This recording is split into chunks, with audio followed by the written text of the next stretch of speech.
láti méjì ẹ lè tán mic báyìí o. My brother. Yeah, ṣe bí Mùsùlùmí ni? Mùsùlùmí ni mí. Yeah, I continue pẹ̀lú Allah wife. I'm just a little bit concerned about what the lady who spoke earlier talked about. You know, tí a bá ní ẹ̀sìn Islam ò dáa, ẹ̀sìn yìí ò dáa, kí lẹ̀yin gbé wá? Tẹ́mi sọ nǹkan tẹ́mi gbé wá, genuinely. Please. Common sense and critical thinking and reasoning. There's no way you can convince me that Anobi flew to the moon because evidence. Sheget. The bat is or believe. Believe means to accept something without proof and evidence. That's why any religious people, faith, lefin shishe, sheget. Belief and faith is synonymous. Sheget. So, in kote me offer a common sense, logic, and reasoning. Lesson I want you to be a decent human being. You don't need to subscribe to dangerous ideology just to feel like you want to belong as part of Islamic community. So, in offer for you common sense. Let's use our senses. Bawo ni Islam she debawa. Ta ló gbé wá fún wa. Tí Allah bá ti exist as a man so àwọn Muslims sọ pé Allah has always been there. Why tó ẹ pé àwọn Arab ló gbé wá fún wa? Why ta mo? Okay. You can't convince me that. That's bullshit. Yeah, I see where you're coming from, and then to be fair, like you said, it is quite logical. However, you know, for me, I'll say this to you: religion, as a situation, is falling long time ago. This thing now is just alliances. If you look around and see how religion work around the world now, you would understand it's just people coming together for an agenda. Islam's agenda is to take over people's land, take over people's culture. We can check this historically speaking. Look at Somalia. Look at Somalia right now. Look at the way they dress. Look at the way they talk. So Islam is like a virus, like a cancer. Yeah, if you do not attack that cancer, it goes spread. So that's what we are doing right now. Attack cancer, Yanni. Listen, I understand what you're saying. All right, I understand it, but I'm just trying to tell you that it's just an alliance, and all these religions you see around, they've got an agenda, different agendas, all right? If you look at the Islam agenda and you say, this is what they want to do, this is what they're all about, that's what you know about that religion, all right? And if you meet some Muslims, yeah, you think you've seen the most beautiful people. I think you get what I'm saying. My father's side of the family are Muslims and they are beautiful people. In Qatar, criticize me. Ideology, Islam. Yeah. And a lot of people can subscribe to the dangerous text that's written within your book. My sister, yeah. Nǹkan tó ń ṣe àwọn èèyàn wa, òun ni wípé àwọn èèyàn jáde tán, wọ́n lajú tó. Hold on, mother. And no, sorry, no, are you okay, my brother? What do you mean? Hold on. I'm asking a question. Wọ́n jáde tán, wọ́n pa wọ́n káàkiri, wọ́n pa ẹja, wọ́n pẹran. So why did you ask if I'm okay? Hold on, báwo? So you go be no be. She want to be ni. I only 2.5 months of against sọ̀rọ̀ ẹ. Kò ṣì dànù.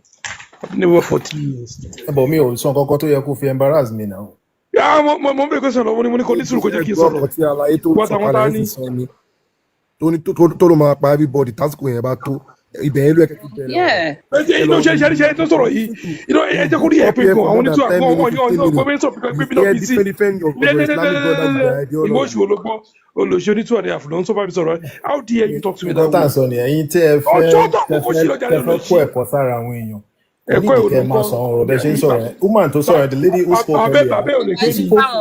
Listen, ẹni tí ń bá mi sọ̀rọ̀. Just shut up and listen to her. God. You are acting as if you do drugs. Ẹ má bínú. Of course, I'm on call. So wherever you're going through that, making talk like that. So sorry, I might be no job. You cannot expect people to be okay with the kind of oroti is shaking was on being sick. That's good. You think people you are still coming here to tell us what religion is doing around the world, the unity of religion, people coming together to form an agenda? What other agenda when your people are coming here to tell us your agenda already?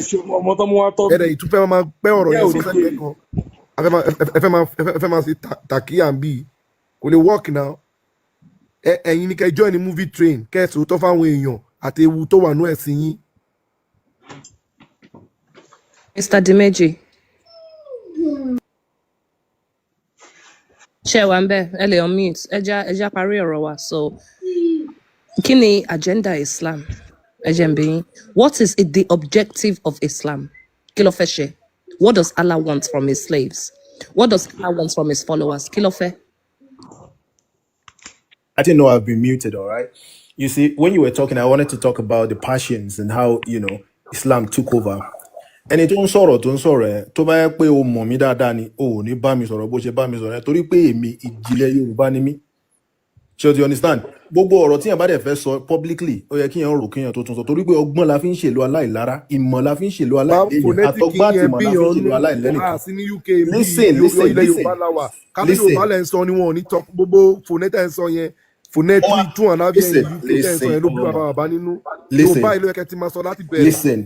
Listen. Maso Yimbo, I'm used to it. That's how I communicate all the time, all right? Maso Yimbo, Maso Yoruba. More than English people themselves. Listen, most definitely.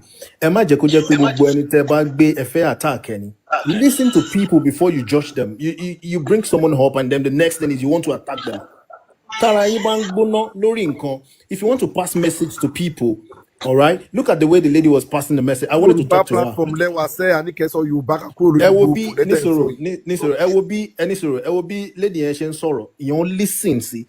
Oh, she's talking logically. Anything you bá bá sọ̀rọ̀ tí you fẹ́ kó gbọ́, ìyẹn sọ̀rọ̀ ẹ̀ kọ́ sínú life ẹ̀ tẹ́ni á gbọ́ tá wù kó gbọ́. Kó ṣe pé kẹ̀kẹ́ máa sọ̀rọ̀ kéèyàn sọ̀rọ̀ kẹfẹ́ attack rárá.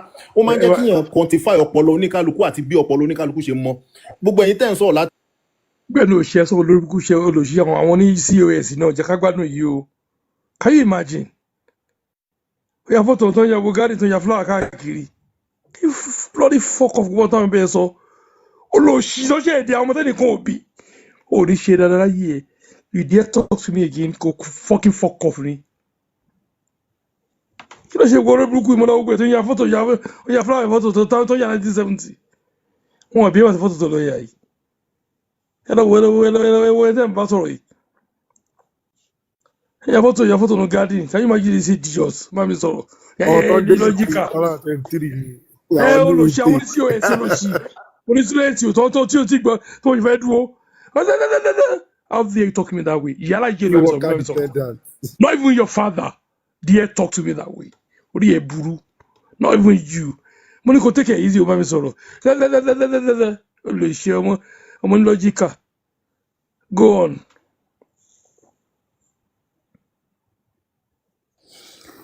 All right. Me fi pé Mr. Ladimeji ṣe bá ṣì fẹ́ continue conversation yẹn jẹ́ kí n mọ̀ if not then we MS Baba mi kò bí wọn kí ni objective Islam? What is the goal of Islam? Nǹkan tí mo bí wọn ni èmi mọ̀ bóyá wọn lè answer me. It's a very very simple question. Kò ọmọ kí ni ìlò ẹni kò mí tí ó ṣe èdè bí ni o. Ẹ lọ wọlé bó tó mú flower dà nínú garden. My mother did the 70s. Mr. Ladimeji. Yeah. Sholowe Eko sọ̀rọ̀ ẹ̀. Bẹ́ẹ̀ni, ẹ kálẹ́ Ọládìméjì Mr. My brother, I want to talk to you because I've listened to you. Ẹ má bínú, ẹ jẹ́ ká ṣe bọ́, ẹ jẹ́ ká kàn. Mo fẹ́ bá yín sọ̀rọ̀ yẹn. Ẹ tẹ́ bá wo àfáà tó wálẹ̀ kan yẹn, ó ní irú wa báyìí ni àwọn máa pa tí jihad bá ti bẹ̀rẹ̀. So nígbà tẹ́yìn wọlé ẹ̀ ń sọ pé ó yẹ ká wo ideology tí Islam mú wá. So èmi wá fẹ́ jù sí bí pé èmi ò tiẹ̀ gbọ́ nǹkan tó ṣẹlẹ̀ pé èmi àti yẹn ṣe fẹ́ jọ sọ̀rọ̀. So Mr. Ladimeji kí lè rí nípa Islam? Ṣé ó mú ìrọ̀rùn wá sínú ìlú ni àbọ̀ wá dáàrin ẹbí àtàrà àbí ibi tí Islam bá dé tó máa ń dá ogun lẹ́ẹ̀bẹ̀ ni àbí ṣé lọ síwájú ní Islam máa mú wá sílùú? Ẹ jẹ́ ká kébì fẹ́ mọ perspective yìí nípa Islam. Ẹ ṣé. Mo dúpẹ́ lọ́wọ́ yín and mo appreciate bẹ́ẹ̀ ṣe bá mi sọ̀rọ̀. I understand. Pẹ̀lẹ́ lákọ̀ ó dẹ̀ lábò. Ṣé understand? Tí a bá fẹ́ blame ẹni ẹ̀sìn, a bá fẹ́ blame ẹni agenda, àkọ́kọ́ gbọ́dọ̀ ní láti yẹra wa wò náà. Gẹ́gẹ́ bí ọmọ Yorùbá àti pé kí ni ìrìn àjò wa àti pé ibo la ti ń bọ̀, ibo la bá dé, ibo la ń lọ. Ṣé understand? Ṣé rí gbogbo iṣẹ́ tẹ́ ń ṣe yìí, iṣẹ́ ńlá ni o. And ó kọjá àlàyé tó ń sọ̀rọ̀ the other time, you don't listen to me, you don't know me, but you are attacking me. Bínú ẹ má mo ti ní kàn jẹ́ kémi àti yín jọ ẹ má bínú ẹ jọ. So olówó Èkó. Ṣé rí gẹ́gẹ́ bí nǹkan tí mò ń sọ lọ, àwa Yorùbá torí pé aṣọ tó súnmọ́ eégún jù òun ni à ń pè ní jẹ̀pẹ́ èyí tó súnmọ́ èmi jù nìyẹn ẹ understand n tó ń ṣẹlẹ̀ nílẹ̀ Haúsá tó ń ṣẹlẹ̀ nílẹ̀ Ìgbò àwọn tí ìran míì tún nìyẹn ẹ ti understand ìran tèmi ni màá kọ́kọ́ mójútó ẹ jẹ́ kí á wòra wa wò ẹ Okay. understand ṣe rí ẹ jẹ́ sọ kọ́kọ́ fún yín nǹkan tó yẹ kí á kọ́kọ́ wò ní wípé nǹkan tó yẹ kọ́kọ́ bọ́dà wa ní wípé Ọlọ́run fẹ́ rán gbogbo òjíṣẹ́ kò wá rán Okay. dúdú kankan gbogbo òjíṣẹ́ tó wá rán sí ayé pátápátá funfun ni gbogbo wọn pátápátá tó fi dórí ànábì náà funfun ni gbogbo wọn kò rán dúdú kankan sáwa tó Okay. túmọ̀ sí pé àwa dúdú àwa ṣe ayé wá nìyẹn àbí làwọn Ẹ máa òfin gbọ́, ní ṣé ẹ rò bẹ́ẹ̀ ni àbí ẹ ń sọ nǹkan tẹ́ mọ̀? ṣé ara o ṣé No, ẹ nínú no, bẹ́ẹ̀ ṣe sọ ẹ ti conclude mo ní ṣé ẹ ń rò ní abẹ́ kan sọ pé nǹkan tẹ́ mọ̀. ẹ máa gbọ́ tán bá ní ta ni òjíṣẹ́ tán rán sí wa nílẹ̀ Yorùbá Bẹ́ẹ̀ èmi ni á bẹ́ẹ̀ sọ ni. fún yín ṣámú lónìí pé Ifá olókun aṣọ̀rọ̀ dayọ̀ ni màá sọ fún So yín ṣám tí mi ẹ̀mí dẹ̀ ní Mr. Ọládìméjì ẹ̀ mọ̀ nǹkan tí mo fẹ́ kẹ́ sọ. Mo nígbà tí àfáà yẹn bọ́lẹ̀ lẹ́ẹ̀kan àfáà yẹn ti sọ̀rọ̀ kan tí ó wà nílẹ̀ tó yẹ ká sọ̀rọ̀ lé. Bọ̀ torí pé ẹ wọlé ẹ wá ní pé ó yẹ ká wo nǹkan tí Islam gbé dání ká wo nǹkan tí Islam mú wá ká má kàn máa sọ àwọn ìrònú wa nípa Islam. Òun lèmi fi wájú sí yín direct pé ẹ jọ kí ni Islam máa ń ṣe sí society tó bá dé? Ṣé lọ síwájú ló mú wá ni àbí ó ń dógúnlẹ̀ àbó ń dàrin ẹbí rú? So èmi ti kọjú sí yín kémi àti yín kàn jọ sọ̀rọ̀ nípa nǹkan tí Islam gbé dání kí olówó lẹ èkó rí ẹ kí mọ Islam jẹ́ ẹgẹ́ ẹ mọ ẹ̀jẹ̀ kájọ sọ yẹn. ẹ jẹ́ kí n kọ́ ṣe example kan kékeré kan fún yín náà tẹ́ bá wo àwọn tí wọ́n gbé Christianity wá fún wa ẹ máa rí pé true Mr. ẹni sùúrù mò ń Ọládìméjì bọ̀ a mò ń máa bọ̀ lọ no bẹ̀. màá ní ìdẹ ṣe ẹ máa rí pé true ẹ máa Western gbọ́ education ní Mr. sùúrù Ọládìméjì ẹ ẹ má máa rí bínú pé Mr. true Western Ọládìméjì ẹ má education gbọ́ náà kò fi ní mú sẹ́kù wá máa fún wa interject èmi àti ẹ má bínú ẹni sùn ẹ mọ̀ ní mo ń sọ bẹ́ẹ̀. yeah Níbí báyìí nípa Islam nìkan láàyè ń sọ. Kálá ṣe sọ rí nípa Christian ẹ máa dọ́ta bá ṣe sọ rí nípa Christianity máa jẹ́ kẹ́ sọ àwọn ẹ tó kàn gbé Islam tẹ́ bá wo Islam ẹ máa rí pé Islam ní high level of illiteracy ẹ máa rí pé àwọn tí wọ́n kàwé tójú ẹ̀ kò pọ̀ ṣe understand so irú ẹni tó sọ̀rọ̀ lẹ́ẹ̀kan yẹn tẹ́ bá ti gbọ́ ọ̀rọ̀ tó sọ ẹ máa rí pé kò sí ìwé púpọ̀ ńbẹ̀. Okay, so Mr. Ọládìméjì èmi ti wá rí pé ẹ̀yin kàwé yẹ ká ṣe báyìí kí ilẹ̀ rò tí Islam mú wá sí ìlú tó bá wọ̀ ṣé ìlọsíwájú ni o ìdàgbàsókè ni o àbí ìkọ̀yìn ẹbí síra wọn àbí ìdá ogún lẹ̀ kí ni Islam ṣe láwùjọ tó bá wọ̀ ní UK Islam débẹ̀ ó ti ń dábẹ̀ rú wọ́n lófin wọn tí wọ́n ń lò nílùú wọn àwọn Àràbù dèlù UK wọ́n ń pariwo ṣèríyá fún UK ṣèríyá fún UK so mò ń béèrè lọ́wọ́ yín gẹ́gẹ́ bí ọmọ Yorùbá wa a lè lajú lẹ̀ kó wá di ọdún mélòó sẹ́yìn kan sìn kó wá ṣèlú wa bí wọ́n ṣe ṣe ilẹ̀ Haúsá gbogbo wa la rí bí ilẹ̀ Haúsá ṣe wà lẹ́nu sìn no going area ni bó ṣe ń wọ Sàǹfàrà ló ń wọ Bọ̀nà Màdúgùrí wọ́n pa wọ́n lọ́tún lósì ni Allahu Akbar Allahu Akbar ó là ń gbọ́ ṣé Islam ìlú tó bá wọ̀ èmi ti pẹ́yìn kàwé ẹ̀yin mo wá jù sí ṣé ìlọsíwájú ló máa ń mú wá ni ìdàgbàsókè ni o ìpa ẹbí para ni ọ̀tá ni o kí ni ìwúlò Islam èmi ti jù sẹ́yìn direct nsìn kémi àti yín jọ sọ̀rọ̀ torí tèmi àti yín bá jọ wà ń sìn ẹ̀rí báwọn òyìnbó ṣe ń ṣe wọ́n máa ń ra ọjọ́ ọ̀làlẹ̀ fáwọn ọmọ wọn á máa ṣe vision 2040 vision 2060 ìjẹ́ ṣáwa náà ṣó yẹ ká bẹ̀rẹ̀ lórílẹ̀‐èdè wa àbí ká máa sáré àlùjọ́nà àti paradise bá a dẹ̀ ṣe máa sáré ọjọ́ ọ̀làlẹ̀ fáwọn ọmọ wa náà ni pé àwọn nǹkan àrùn tó ń jẹ́ àrùn jẹjẹrẹ yìí àrùn kánsà Islam yìí ká kọ́kọ́ parẹ́ nílẹ̀ wa torí tá a bá fún Islam láàyè bí ilẹ̀ Haúsá ṣe dì ilẹ̀ wa máa dì bẹ́ẹ̀ o ẹ wo Sudan lẹ́nìí Islam ló fà o ẹ wo Chad Islam ni o Mali Islam ni o Afghanistan Islam Syria Islam Yemen Burkina Faso gbogbo ibi tí wọ́n ń dàrú lẹ́nìí Islam ni o kí ló dé ṣé àwọn èèyàn tó gbà ló ń dàbẹ̀rù ni àbí ìwé yìí àbí ideology Islam ni kò dàbí tó bá dérú so èmi fẹ́ gbọ́ látẹnu yín torí pé ẹ̀yin kàwé àfa ẹ̀kan yẹn àti rí pé kò kàwé so ẹ là mí lọ́yẹ̀ ẹ ṣe. ṣé mo wà on mute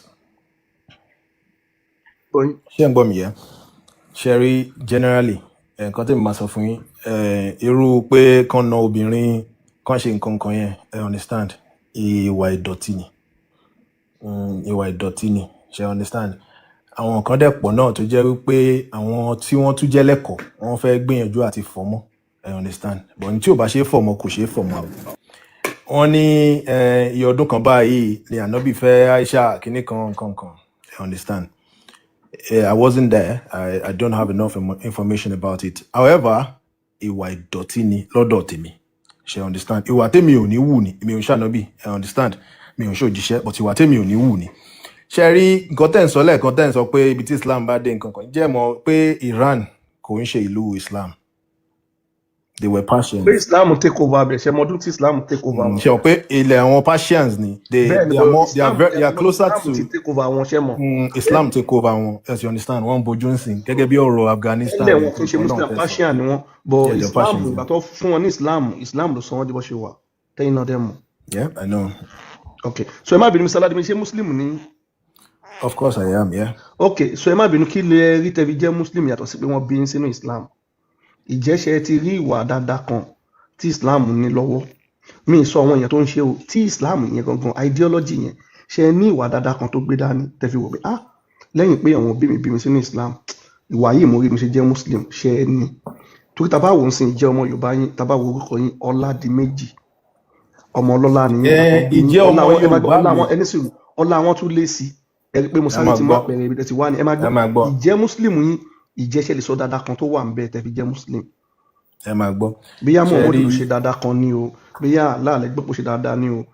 Ẹ̀yin lẹ ti sọ́nsì pé ìwà dọ̀tí ni Muhammadu ó fẹ́ ọmọ ọdún mẹ́fà ó fà díẹ̀ ìyá lọ́mọdún mẹ́sàn-án. Ìjẹ́ dáadáa o kí wàá lóyìn mú yín remain nínú Islam. Ẹ máa gbọ́ ẹ jẹ́ n sọ àṣírí kan fún yín. Ṣé rí àwa Yorùbá, I understand. It's written in our DNA. ìwà dáadáa tí ẹ fi ṣe Islam náà béèrè story lẹ́ ń sọ ìwà dáadáa ẹ sọ wà dáadáa ohun tó impress yín yàtọ̀ sí pé wọ́n bí yín sínú ẹ̀ gbogbo comprehension passage yìí ò ní wà nídìí ẹ go straight to the point gbogbo tàkíyà yìí ò work ẹ sọ̀rọ̀ síbi tọ́rọ̀ wà.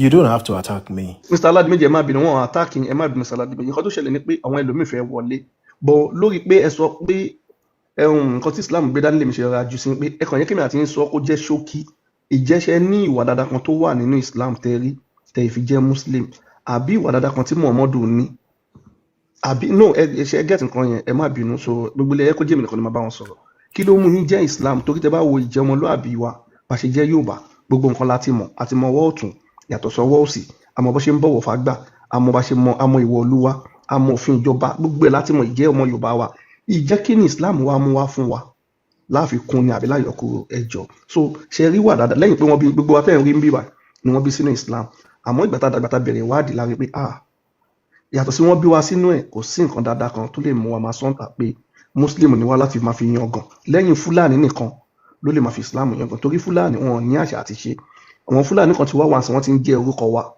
bíi Sulaiman Farouk Fúlàní ni Imam Ọ̀fà Fúlàní ni Rashidi Olúwo Fúlàní ni tọ́ílẹ̀tì Imam Ògbómọ̀ṣọ́ Fúlàní ni Mufti Oníbẹ̀lẹ́nu Fúlàní ni Alifulani Fúlàní ni akéwùgbẹ́lẹ́dẹ̀ tó ń pè lákéwùgbàgbọ́ Fúlàní ni Saheed Shittu Saheed Kao Fúlàní ni àti wá ráwọn kọ̀ọ̀kan bẹ́ẹ̀ àmọ́ wọ́n ti mísì mọ́ ara wa tá à ń rò bẹ́ yá Yorùbá ni wọ́n ṣẹ́gẹ́tì Fúlàní nìkan ló máa wà ní Islam Fúlàní olójú tí wọ́n ń bá máa lóṣùn ìran Fúlàní inú igbó ló ń gbé ẹ̀yin kí ìwà dáadáa wo lẹ rí nínú Islam tó mú yín pé mo fẹ́ jẹ́ Muslim yàtọ̀ sí pé bàbá àti ìyá wọn bí yín síbẹ̀ ṣẹ́gẹ́tì ṣé Muhammadu ló wùwà dáadáa ni ṣé Allah ló sọ̀rọ̀ wà dáadáa ni ẹ jẹ́ ká mọ̀ ẹ ṣe bàbá torí bẹ́ẹ̀ ṣe wà ní UK ẹ̀ ń rí nǹkan tí àwọn tó gbé Islam wá sílẹ̀ wa ẹ̀ ń rí nǹkan tí wọ́n ṣe ní UK ká má ṣàbòsí so ẹ jọ mi sí ní UK lówó èkó. ok ẹ má bínú tẹ bá ń wo news ẹ máa rí nǹkan tí wọ́n ṣe ní UK so kí ló mú yín nǹkan tí wọ́n ti ń ṣe lamẹ́ríkà náà wọ́n ti ń pariwo ṣẹ̀ríà lọ fún Amẹ́ríkà káàkiri kí ló mú yín jẹ́ Muslim ẹ jẹ́ kí olówó èkó ẹ jẹ́ kí n sáré dá yín lóhùn ráńpẹ́ kí n jẹ́ kẹ́lómi wọlé. Ṣé rí religion generally I understand question tẹ béèrè lọ́wọ́ mi wípé kí ló múyàn jẹ́ ẹ̀sìn tó ń ṣe religion generally I understand kí ló múyàn ṣe in the first place like I said in the first place alliance ni but gẹ́gẹ́ bí nǹkan tí màá kàn pass as message sọmọ Yorùbá ni wípé tó bá bá ẹ níwájú kò ta tó bá bá ẹ lẹ́yìn kò ta tó bá sì kú wọ nìkan tèrò ara ẹ̀ pa mi ní sọ jù bẹ́ẹ̀ but religion generally kí ló mú ní kálukú ṣe do we need them do we need religion at all. nílò ẹ̀sìn.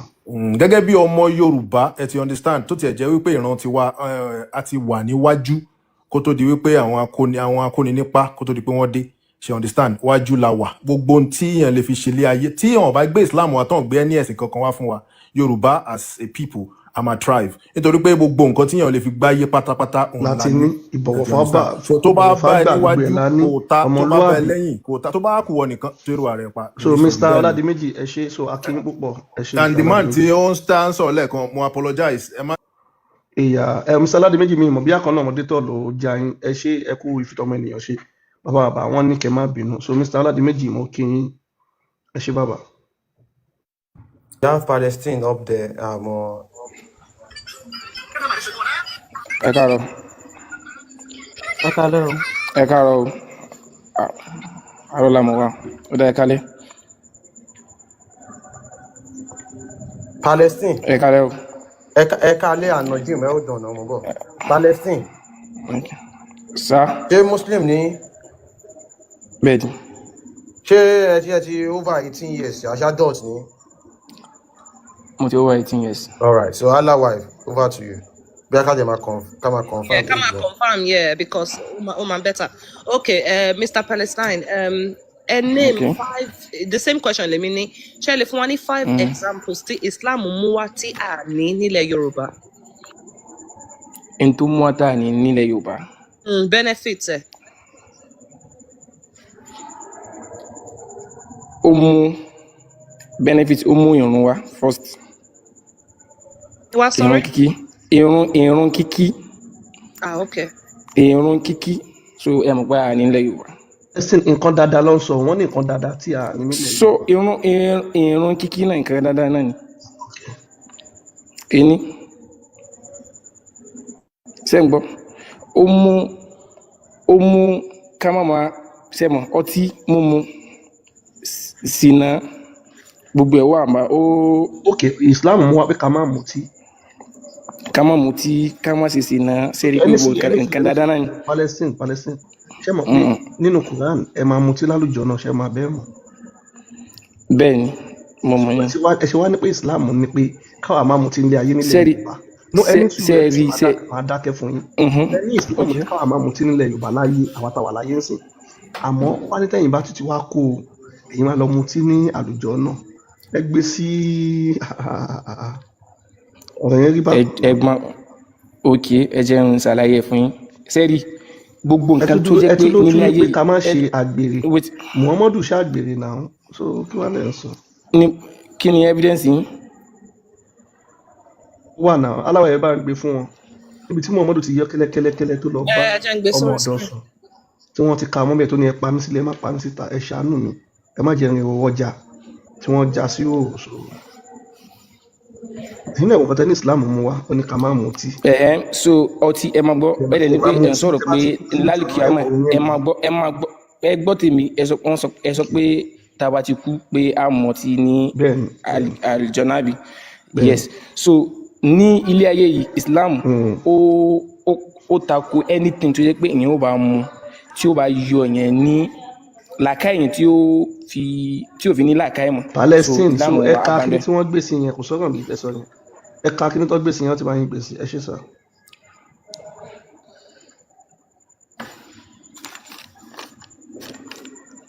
Èmi ò rí dáadáa o.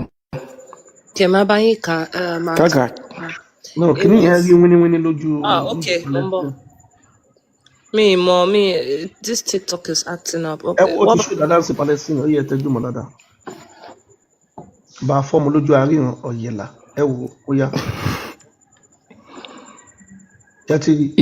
It was narrated from Palestine ẹni sọ̀rọ̀ ẹ̀ka lárúbáwá ẹ̀yin tí wọ́n ń pa wọ́n ní Palestine tó jọ yín lógún wọ́n ń pa wọ́n ní Kwara ní Gàngán wọ́n pa wọ́n ní baba ńlá wọ́n pa wọ́n lókè ọ̀dẹ ẹ̀ gbé síbẹ̀ pé free baba ńlá free òkè ọ̀dẹ ẹ̀ ń gbé Palestine àbí Sudan àbí Congo ẹ̀ ń gbé Palestine síbẹ̀ so ẹ̀ka lárúbáwá yẹn kò tó ti Palestine reason kò tó ti Palestine gbogbo ẹ̀ tí baba ńlá yẹn ò jọ yín lójú ti Palestine ló jọ yín lójú Ọlọ́run ṣàánú wa o so ẹ̀ka lárúbáwá yẹn ti bá yín gbèsè Ọlọ́run ṣàánú wa o so ẹ̀yin Muslim ilẹ̀ Yorùbá wọ́n ní ẹ̀mí yín ò jẹ́ nǹkan kan pẹ́ẹ́mí àwọn Àràbù tó jọ̀gá àwọn ló jọ wọn lógún òṣẹ́ ti rí ìgbà tí wọ́n pa yín ní òkè ọdẹ ẹ má bínú bàbá tó pa yín ní baba ńlá tó pa àwọn Muslim ní Kwara State ọmọ àlè Mufti Ìwó yẹn oníbẹ̀lẹ́nu kò ṣe rally kò protest ìgbà tó ń pa wọ́n ní Palestine ó jáde ó kàn wọ́n mọ́ lékéwú gbogbo ẹ̀yin àfa àtẹ̀ǹṣe Islam nílẹ̀ Yorùbá ẹ máa pa sán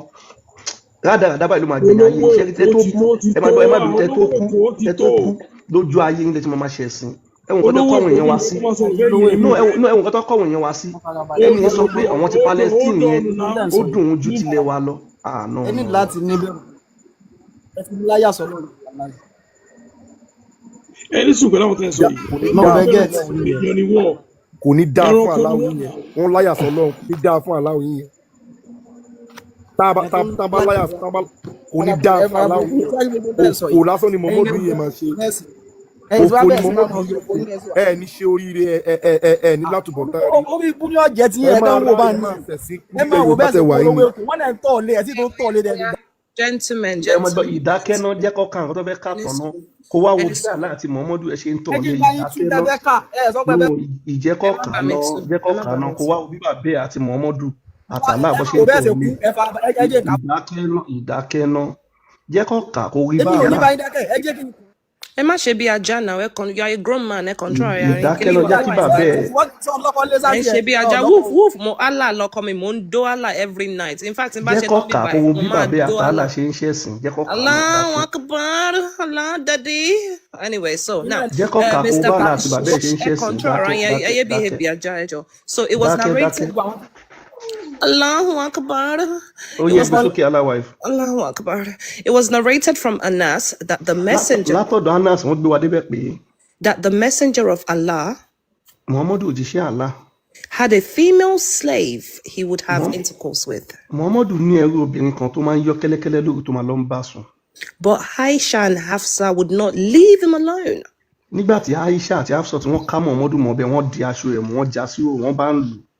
Until he said that she was forbidden for him.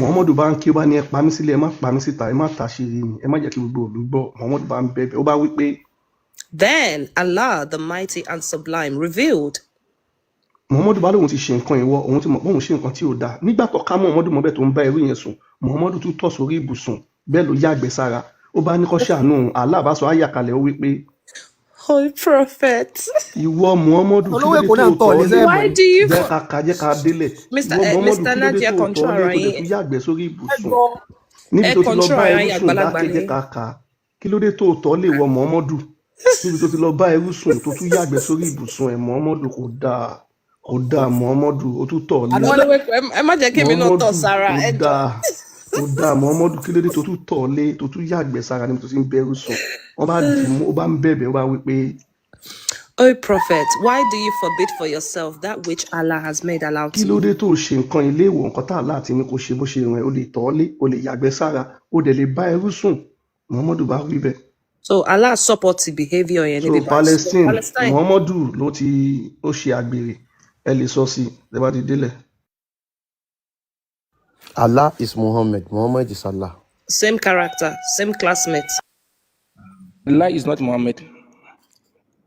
But Allah is the prophet. Wait, is say hadith yi take address hadith yẹn first. Lórí app a lè gbọ́ yín o, so just in case. Hello, ẹ káalẹ́. Ó yá, ẹ bá mi address hadith yìí. Ànábì àwọn ìyàwó ẹ̀ méjì wọn kà mú lórí ẹrú tó ń bá wọn tó ń dò. So ẹ bá wa address ẹ. Bẹ́ẹ̀ ni mo ní ìtùkùtù lẹ́tú. Kàkẹ́tù ti ń. Èmi ò rí dáadáa o. But bá a fọmọ lójú àríyàn ọ̀yẹ̀là. Ó yẹ fọwọ́ bójúlẹ̀ mẹ́ta ẹ fọwọ́ bójúlẹ̀ mẹ́ta. Bá a fọmọ lójú àríyàn. Ẹdúró èmi ṣe abọ́ sí gidi. Olówó Èkó, you know what we are going to do? Olówó Èkó, Olówó Èkó, mo máa kà ní English, but boy ma translate ní Yorùbá. Okay, but ẹ tó bá wọn kà, ẹni tó bá wọn kà. Ẹ ń tẹ̀lé àlá, ẹ fojú yín ríran dáadáa, a tún fẹ́ ràn yín lọ́wọ́, ẹ lẹ́ẹ̀fẹ́ gbàlà, ẹ wà lóko ẹrú, ó yá ẹ kà fún wọn ní Gẹ̀ẹ́sì. So Palestine, èmi àti yín la máa ṣe. So it was narrated from Anas. Ó yá ẹ tú sí Yorùbá. Ìgbọ́ Ìgbò. Okay, sorry o. Ní. Kẹ́lí báyẹn ẹ̀hún Palestine ẹ jẹ́ ń sọ ogun àrùn tẹ́ ní lára ẹ̀yin kan náà lẹ́ni. Ẹ máa gbọ́ ẹ lọ́wọ́n Yorùbá wa tí wọ́n bá ńlá ẹni wọn tó nǹkan kan tí wọ́n pa lókè ọ̀dẹ̀ ẹni wọn tó nǹkan ẹni tìtorí ẹ lè sọ̀rọ̀ fún wọn ẹ lè sọ̀rọ̀ fún Palestine èyí Yorùbá ẹ gbọ́ Gẹ̀ẹ́sì ẹ gbọ́ bọ̀ Lárúbáwá lẹ́ṣà lẹ́fẹ́ bá ṣe rú bẹ́ẹ̀ ṣe wà ní Lárúbáwá kò sí ìrànlọ́wọ́ nǹkan tó lè ṣe fún yín. Ìjẹ́ Islam tẹ́ ti ẹ̀ ń ṣe kí ni ìwúlò wo lẹ ti rí nínú Islam tẹ́ ń ṣe. Ìwúlò tí mo ti rí. Ẹ máa gbọ́ wọ́n gbé Lárúbáwá síbẹ̀ ẹ lè kà wọ́n ka Gẹ̀ẹ́sì ẹ gbọ́ kí wàá lẹ lè kà kí lẹ mọ̀. mo mọ Yorùbá. ẹ lè ka Yorùbá tá a bá gbé Yorùbá sí. Baba underage lọmọ yìí mo ṣe lọ ṣe lè ka Yorùbá tá a bá gbé Yorùbá sí. ẹ̀yin lẹ́mọ̀ ṣe lè ka Yorùbá tá a bá gbé Yorùbá sí. ẹ̀yin lè ka Yorùbá. ẹni sùn ilé kéwù lẹ lọ ẹ lọ léèwé rárá. mo lọ léèwé. ìwé mélòó lẹ kà? ìwé mélòó mo kà? HND holder. kí lẹ sọ? HND holder. kí ni ok ẹ yẹn fi yín lẹ so kí lẹ tá a bá gbé Yorùbá sí ṣe lè ka Yorùbá. ẹ̀yin lè ka Yorùbá. iléèwé wò lẹ lọ ẹ má bínú iléèwé wò lẹ lọ. kò kẹ́yìn. nǹkan tó ṣe tí yín ni mò ń ṣe ẹlẹ́ẹ̀lẹ́ ka Gẹ̀ẹ́sì ẹ lè ka Lárúbáwá ẹ lè ka ẹ má wọrí ìtukùtù lẹ́nu tú ìtukùtù lẹ́nu tú sẹ́ẹ̀dí bẹ́ẹ̀ ṣe ń sọ̀rọ̀ bẹ́ẹ̀ ṣe ń sọ̀rọ̀ bẹ́ẹ̀ ṣe ń ẹni sùúrù ẹ kàn má wà dá ọ̀rọ̀ lẹ́nu kí lẹ lè ka ká bá yín gbèsè kí lẹ lè ka.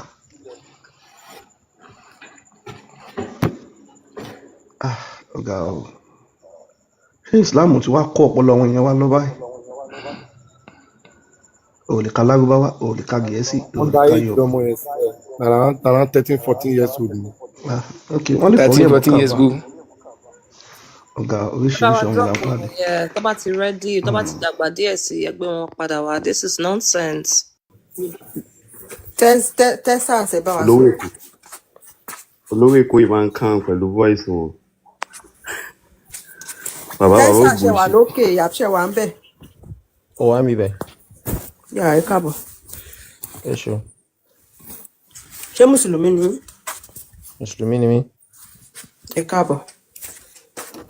ẹ ṣọ. ẹ jọ̀ọ́ ṣé lè bá wa sọ dáadáa tí rọ̀ṣúlù láì ṣe. dáadáa tánà tàbí tó mú wáyé tàbí tó practice. ok. ó dẹ̀ ṣiṣẹ́ tó pọ̀ gan. ó dà ó yẹ máa sọ fún wa kẹ́dẹ̀ fún wa lẹ́rìí. àkọ́kọ́ nǹkan kọ́kọ́ mú wa so kí èèyàn kò níbi ẹbọ ànábì ló jẹ́ ká mọ̀ pé kí èèyàn kò níbi ẹbọ nǹkan tó dáa ni òun ló sì ṣàlàyé Islam fún wa so but n tí ó yà mí lẹ́nu ni pé tí mo bá ní bíbáyìí pẹ̀lú pé àwọn tó jẹ́ mùsùlùmí náà pọ̀ ń bíbáyìí tí wọ́n dẹ̀ ń ní pé Islam ò ṣe. number one ànábì ó ṣe wá sí àbí ó dẹ̀ ní káwọn èèyàn kò ní ibi ẹbọ ṣíṣe ìyẹn ìkíní ó yẹ fún wa ní kejì. nínú tó tún ṣe tánábì mú wáyé tọ́nà fi ran òun náà ní alukurani tẹ́ ń bàjẹ́ yìí.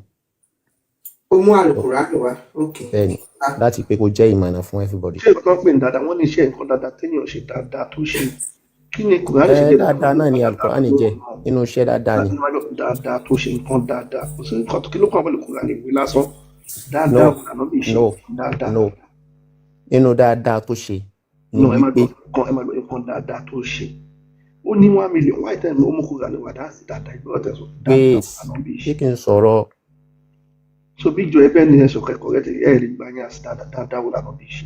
no so tẹ bá fẹ́ bèrè wà lójú wéètì what is Quran. lójú títí yín ni ó ti jẹ́ pé alukurani jẹ́ ìwé lásán nínú dáadáa tó ṣe ni wípé ó mú alukurani wá fún wa láti jẹ́ ìmọ̀nà fún wa so it's not even mú alukurani wá pé ó jẹ́ ìwé lásán so alukurani yìí náà ló ń jẹ́ ìmọ̀nà tó fi ń ṣàlàyé ìmọ̀nà fún wa pé eléyìí ló tọ́ eléyìí ni ò tọ́ so kò sí nǹkan tẹ́ fẹ́ bá pàdé nínú alukurani kọjá nǹkan tí ó tọ́ tó yẹ ká ṣe tó dẹ̀ dá so nínú dáadáa tá ànábì ṣe ni nínú dáadáa tá ànábì ṣe ànábì ló mú obìnrin kúrò nínú oko ẹrú ipe wọn kì í lo obìnrin nílòkulò obìnrin náà dẹ̀ ní ẹ̀tọ́ ó lè ṣeéṣe kẹ́ rí àwọn èèyàn kéèyàn jẹ́ mùsùlùmí ó yàtọ̀ sí àdámọ́ wà so ànábì ló ń ṣàlàyé pé tó obìnrin báyìí lobìnrin ṣe rí ẹnikẹ́ni wọn nínú iṣẹ́ tànábì ṣe ni ṣé ó di mélòó tí tẹ́ ń gbọ́ ó di mẹ́ta. ṣé obìnrin tán ní kẹ́ ẹ lù ú lùkù. ẹ dá mi lóhùn àwọn kò ṣe bẹ́ẹ̀ ń béèrè nǹkan lọ́wọ́ mi ni mo lè fún yín lésì. ó gbọ́ yín kùránì tó mú wa ẹ máa sọ̀rọ̀ àǹfààní ẹ̀ fún gbogbo ayé ẹ tẹ̀síwájú. ó ti di mẹ́ta nù kan iṣẹ́ dáadáa tànábì ṣe ṣé ń gbọ́ nínú tànábì ṣe gbogbo àwọn nǹkan tí wọ́n ṣe nílẹ̀ Yorùbá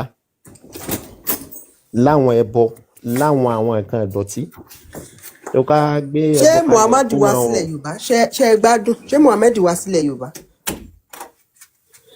a ní kẹ́ ẹ sọ dáadáa tí Muhammad ṣe ẹ tí rí méjì sọ ẹ ti lọ nílẹ̀ Yorùbá ẹ̀yin pípù wọ̀nyí Ọlọ́run ló mọ nǹkan tó fi configure brain yín o. Number 1 ó sọ pé Ànábì mú Kùránì wá kí ni àǹfààní Kùránì yẹn ìyẹn 1 what is the benefit kí ni economic benefit Kùránì tó mú wá yẹn ìwé tó mú wá tẹ́ pé òun ló fi ń pa àwọn èèyàn gé àwọn èèyàn lórí gé àwọn èèyàn lápá gé àwọn èèyàn lẹ́sẹ̀ ìwọ́dẹ̀ rí yẹn dáadáa kí ni àwọn tó ń kàwé yẹn kí ni wọ́n lè kà nínú ìwé yẹn tó lè solve problem gbèsè ilé ayé wọn nínú ìwé yẹn náà ni Allah sọ wípé tẹ́ bá fẹ́ kọra yín sílẹ̀ tẹ́ bá ti kọ obìnrin yẹn sílẹ̀ obìnrin yẹn máa ṣe lọ fẹ́ ìyàwó míì kó ṣe tó fẹ́ padà